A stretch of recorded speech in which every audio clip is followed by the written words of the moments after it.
Kamu aware nggak dengan berkembangnya algoritma sosial media yang semakin canggih hari-hari ini, keputusan-keputusan yang kita ambil itu sebetulnya sangat dipengaruhi oleh algoritma. Seberapa besar efeknya untuk kita dan sejauh mana efek algoritma itu di dalam bisnis kita? Yuk, kita bahas. Halo, saya Michael Handi, co-founder dari bobblebubble.com dan dosen praktisi bisnis di Prasmo. Dulu, waktu pertama kali membangun bisnis, saya mengalami banyak jatuh bangun. Gak tahu mau tanya siapa dan banyak bingungnya. Karena bisnis itu ternyata tidak semudah teori yang dipelajari di kuliah dan di buku. Podcast ini akan memberikan kamu strategi yang praktikal, tips dan trik sederhana mengenai bisnis dan digital marketing yang relevan dan langsung bisa diaplikasikan di bisnis yang sedang kamu kembangkan atau rencanakan. Sehingga kamu berani melangkah untuk mencapai kesuksesan yang kamu mimpikan. Kalau kamu ingin membangun bisnis yang bukan hanya sesuai dengan passion kamu, tapi juga bisa memberikan positive impact ke banyak orang, kamu berada di channel yang tepat. So, are you ready? Yuk kita mulai. Let's go! Hai brave entrepreneurs, how are you today? Ayo berani lakukan hal-hal baru di luar comfort zone kamu ya. Do something different to get different results. Dalam episode ini saya ingin membahas mengenai algoritma. Kalau kita lagi kepingin sesuatu, decision makingnya itu kan kita merasa kalau ya kita memutuskan sendiri kan ya. Tapi sebetulnya dengan adanya algoritma yang makin kesini nih makin canggih, bisa jadi ya keputusan-keputusan yang kita ambil itu tuh sebetulnya sedikit banyak dipengaruhi sama si algoritma ini ya. Saya kasih contoh misalnya seperti ini. Let's say ya, kamu pada suatu hari tiba-tiba tuh lagi ngiler pengen makan pizza gitu ya. Let's say pepperoni pizza gitu. Nah, pertanyaannya kan begini ya, waktu kita lagi kepingin si pepperoni pizza ini, kemungkinannya tuh apa ya yang bisa membuat kita nih jadi kepengen si pepperoni pizza ini? Nah, ada beberapa opsi ya, belum tentu algoritma juga sih, ada beberapa opsi. Nah, misalnya ya, coba kita berandai-andai kemungkinan-kemungkinan apa saja yang bisa membuat kita tuh jadi all of sudden pengen makan let's say si pepperoni pizza ini gitu ya. Misalnya, yang pertama, let's say tadi siang gitu abis dari mall, terus lagi di mall itu ngelewatin let's say sebuah pizza joints, nggak perlu sebut merek, apapun pizza joints-nya, dan ada yang lagi makan pepperoni pizza dan kelihatannya enak banget, dia makannya kayaknya nikmat sekali gitu ya, membuat kita agak ngiler misalnya gitu ya. Kamu agak ngiler, jadi kayak kayaknya enak juga nih makan pepperoni pizza nih, udah lama gitu. Terus abis dari oven, wanginya juga sampai keluar ke aisle ke depan jalan misalnya gitu ya. Jadi opsi pertama misalnya karena itu ya, karena kita lagi ngelewat ke satu area dan ada yang lagi makan, jadi kita lihat ya, jadi terinspirasi kan. Oke. Atau bisa juga misalnya kita lagi di jalan, lagi nyetir gitu, terus ada billboard besar gitu, terus ada tulisannya promo pizza tertentu gitu ya, atau ada gambar pizza yang gede banget, intinya lagi mempromosikan misalnya pizza model baru, misalnya pizza pepperoni dengan kind of twist apalah gitu ya. Ini contoh misalnya promo dari sebuah restoran pizza, itu ada billboardnya, baik itu billboard yang ngeprint biasa ataupun yang model LED video gitu. Misalnya mungkin opsi lain gitu ya, jadi gara-gara ngeliat billboard itu jadi kepengen, bisa juga, bisa gitu. Atau opsi lain, misalnya lagi nonton TV gitu, terus lihat ada iklan dari restoran pizza, itu juga bisa kan, jadi inget kan, ada pizza, terus di iklan itu kayaknya makannya sedap banget gitu ya, jadi kepengen. Itu mungkin bisa jadi opsi juga, bisa.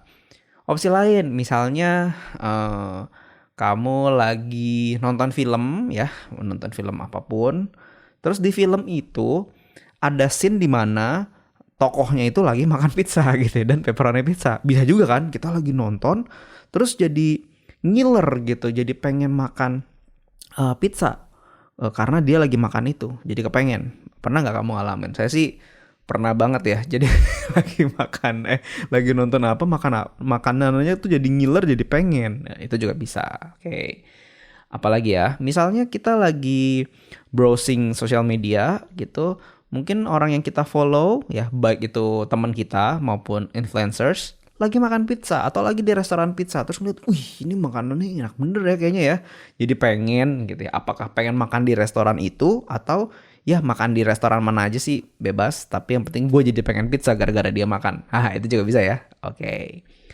Atau opsi lain, ya kita ngelihat iklan tapi bukan iklan yang kalau tadi contoh sebelumnya di billboard, tapi mungkin kita iklannya itu di sosial media ya. Misalnya kita lagi lihat iklan di macam-macam ya, kalau iklan apakah lagi lihat di IG gitu, lagi lihat feeds atau lagi lihat story terus ada iklan tentang pizza, itu bisa. Atau iklan yang ada di YouTube itu juga bisa. Atau iklan yang ada di website, kita lagi browsing website tertentu, websitenya ada ada bannernya untuk iklan, itu juga bisa ya. Jadi intinya kita lagi lihat iklan digital lah ya gitu ya, yang ada di laptop kita atau di komputer kita atau di handphone kita lihat iklan, itu juga bisa.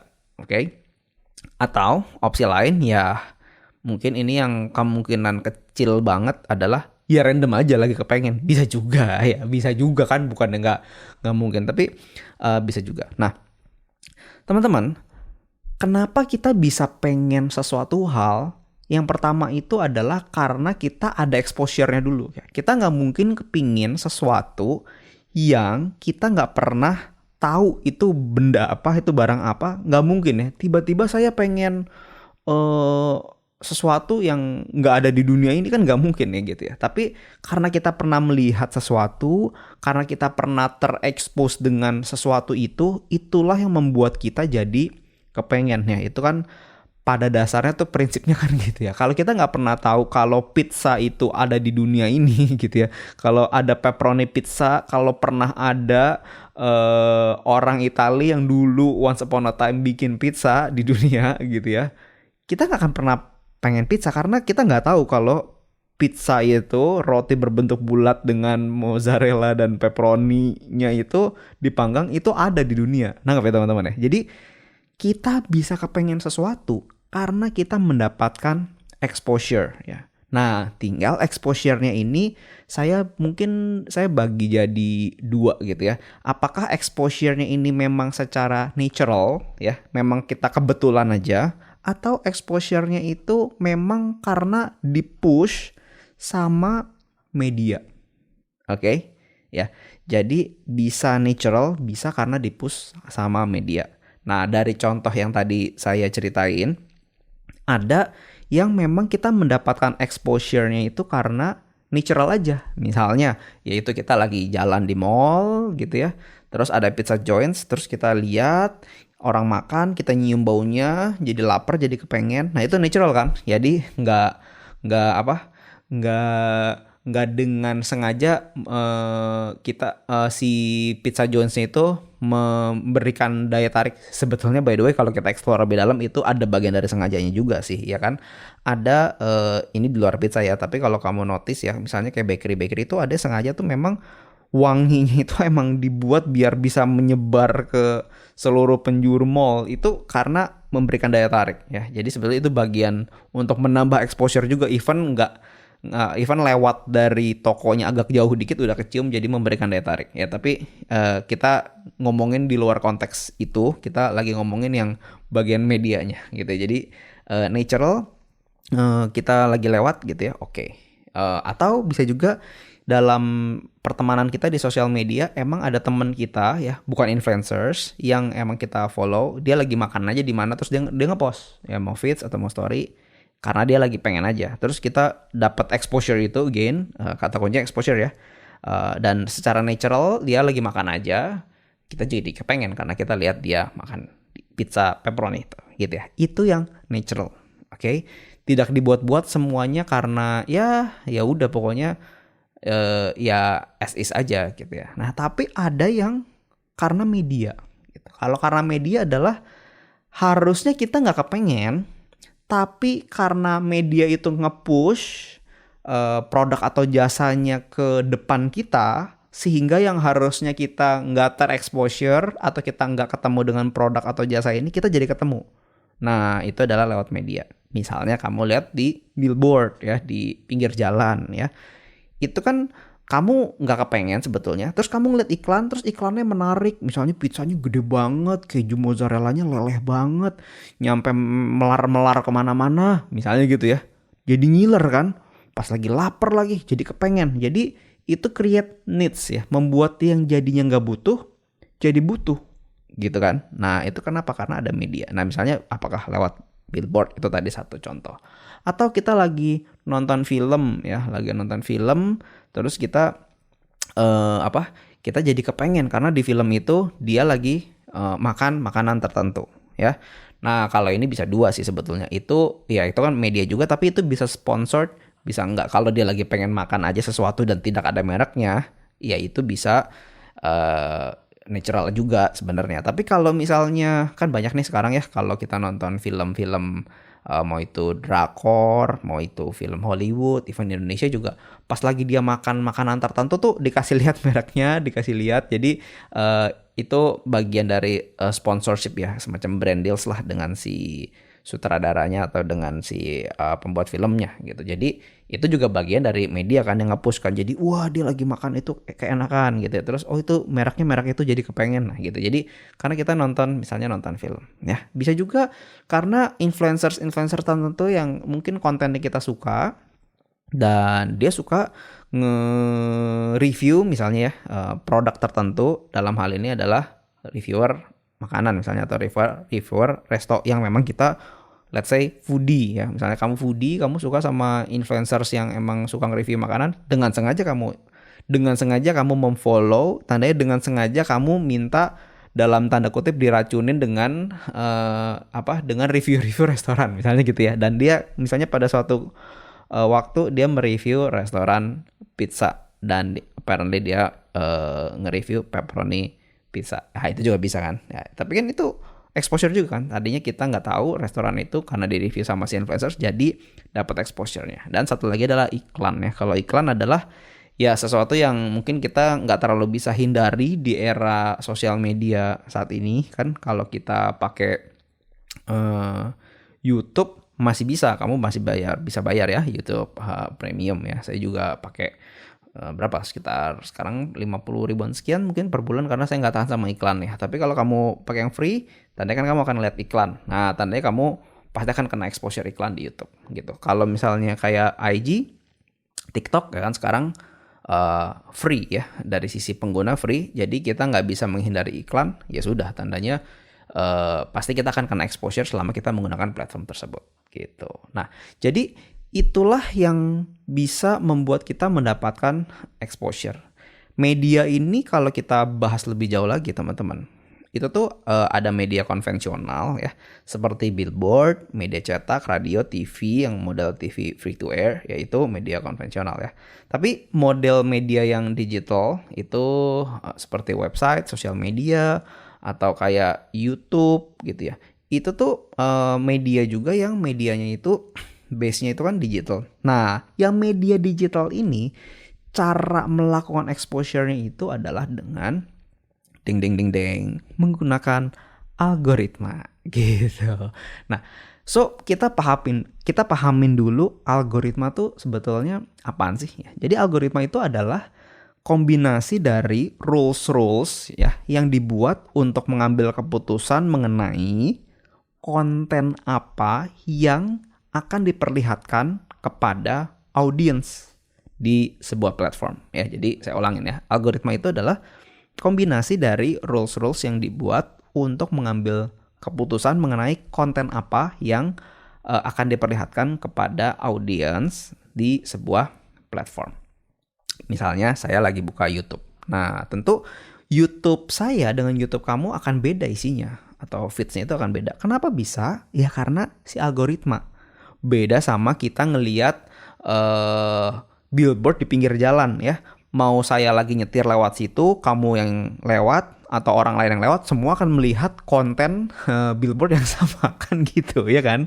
Jadi siapapun yang lewat, pokoknya selama billboard itu ada di pinggir jalan itu, ya semua akan melihat konten yang sama. Tapi kita sama-sama membuka YouTube maupun platform sosial media lainnya, itu sama-sama platformnya dibuka, tapi setiap orang bisa berbeda. Nah, itu algoritma gitu kan. Dan tujuannya sebetulnya algoritma tuh bagus loh ya, karena untuk memberikan personalisasi gitu ya, sesuatu yang sesuai kontennya dengan keinginan kita.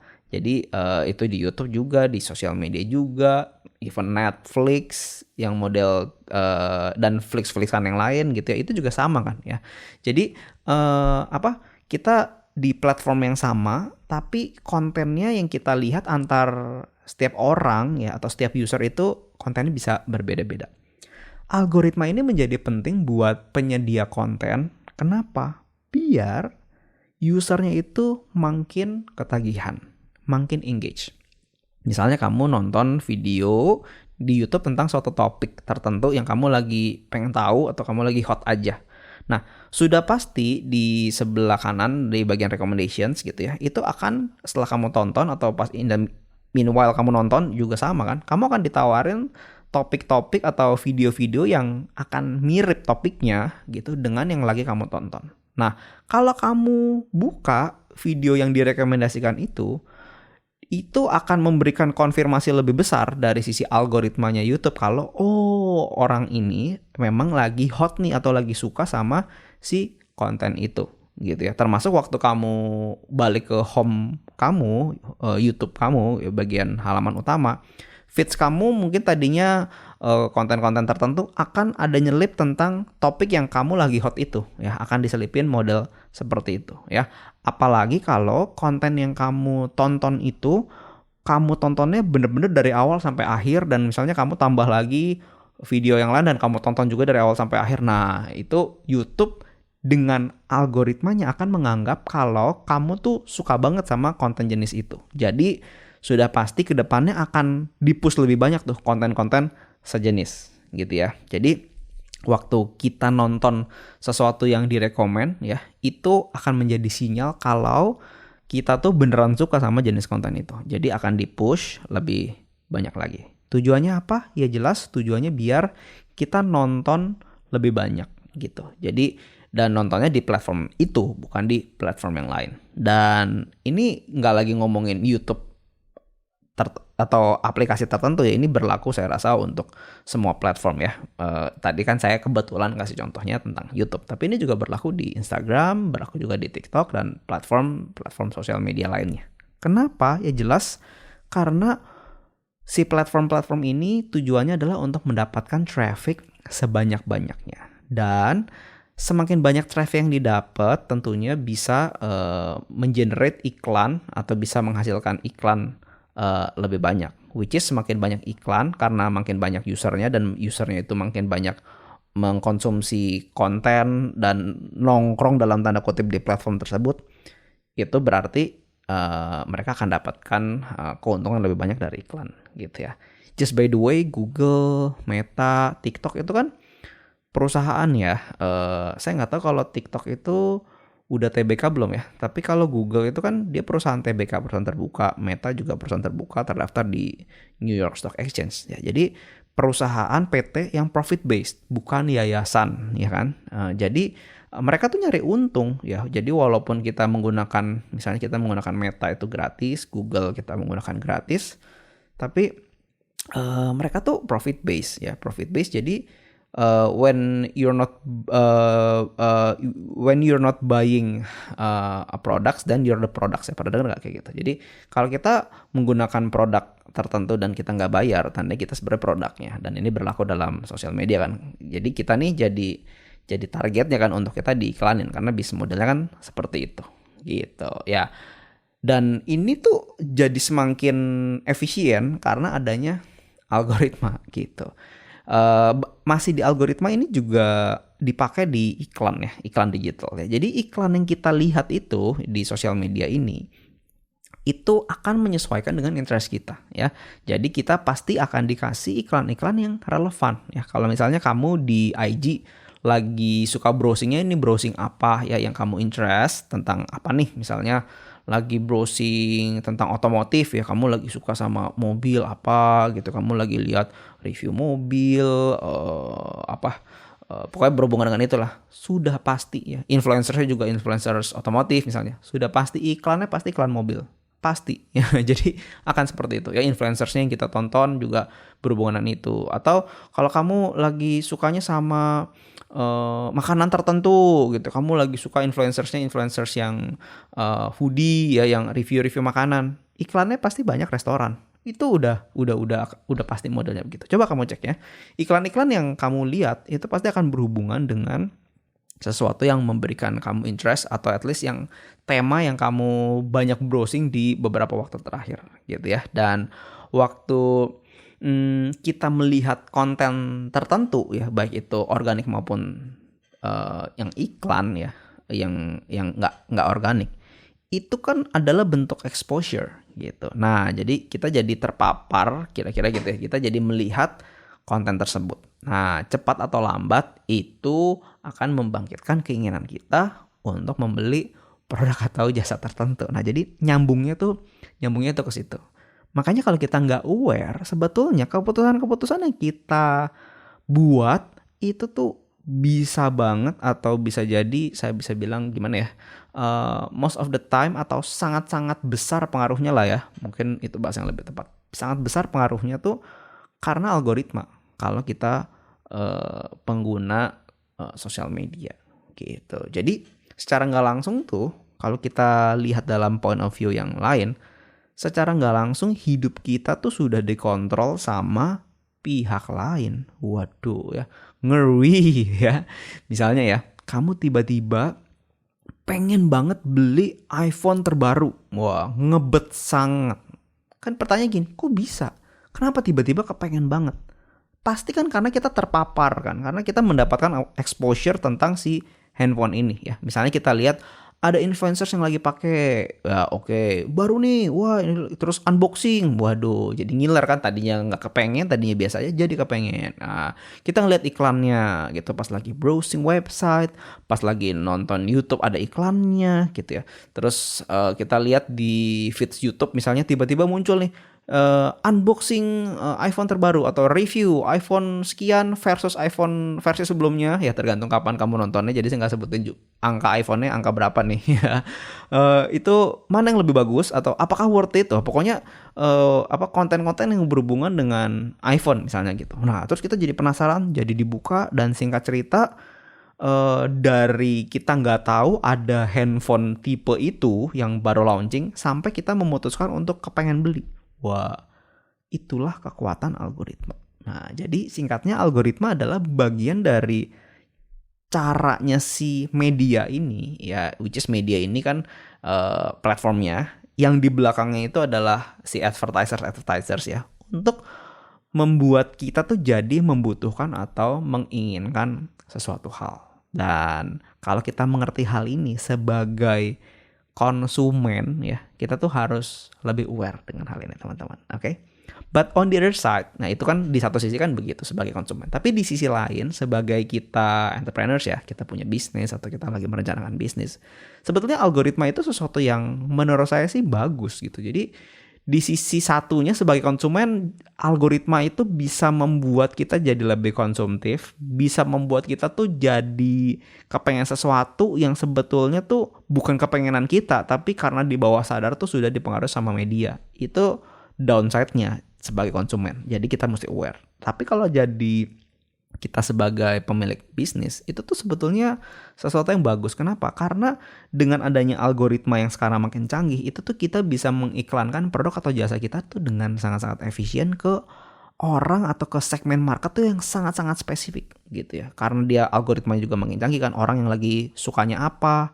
Nah, kita benar-benar bisa masuk ke mereka. Kalau misalnya kan model konvensional gitu ya, kan nggak bisa ya. Kita taruh iklan di billboard, ya orang yang perlu nggak perlu ya semua akan ngeliat iklan kita. Tapi kalau di sosial media, di iklan digital, itu benar-benar spesifik banget. Orang yang butuh gitu ya, atau orang yang punya kriteria tertentu atau interest tertentu lah yang melihat konten kita gitu, yang benar-benar membutuhkan atau yang memang punya potensi untuk beli. Jadi kita nggak buang-buang uang untuk memperlihatkan iklan kita ke segmen yang sudah pasti tidak butuh gitu. Seperti yang terjadi di media konvensional. Makanya no wonder digital ads itu sekarang tuh naik gila-gilaan, bener-bener ngetren banget. Kenapa ya? Karena ya memang digital ads itu bisa memberikan efisiensi yang luar biasa. Kita bisa beriklan gitu ya kepada segmen market yang sangat-sangat spesifik gitu. Jadi kita tuh harus bisa manfaatin hal ini sebagai entrepreneurs. So, itu dua sisi yang menurut saya kita mesti aware. What do you think? Oke, so algoritma itu seperti dua sisi mata uang ya. Menurut saya kita harus berhati-hati dari sisi konsumen. Tetapi sebagai pebisnis atau entrepreneurs, kita harus bisa memanfaatkan algoritma ini semaksimal mungkin. Salah satunya adalah lewat digital advertising. Karena kita bisa mengiklankan produk atau jasa kita dengan sangat-sangat terarah dan sangat-sangat efisien. By the way, saya sudah pernah bahas juga, dan kalau kamu pengen dengerin itu saya pernah bahas di episode 014 dengan judul perbedaan iklan digital versus iklan konvensional. Kamu bisa setel ya setelah ini. Terima kasih teman-teman sudah mendengarkan. Semoga podcast hari ini bermanfaat ya. Kalau tidak keberatan, support podcast ini dengan memberikan rating bintang 5 dan memberikan komen hal penting apa atau hal apa yang kamu dapatkan dari episode ini. Hal ini akan membantu podcast ini untuk bisa menjangkau teman-teman yang membutuhkan. Please also share episode ini buat teman kamu yang kamu tahu dia perlu tahu nih tentang algoritma ya. Yuk berani melangkah untuk bisa mencapai kesuksesan yang kamu mimpikan. Sampai ketemu di episode selanjutnya ya. For now, take care.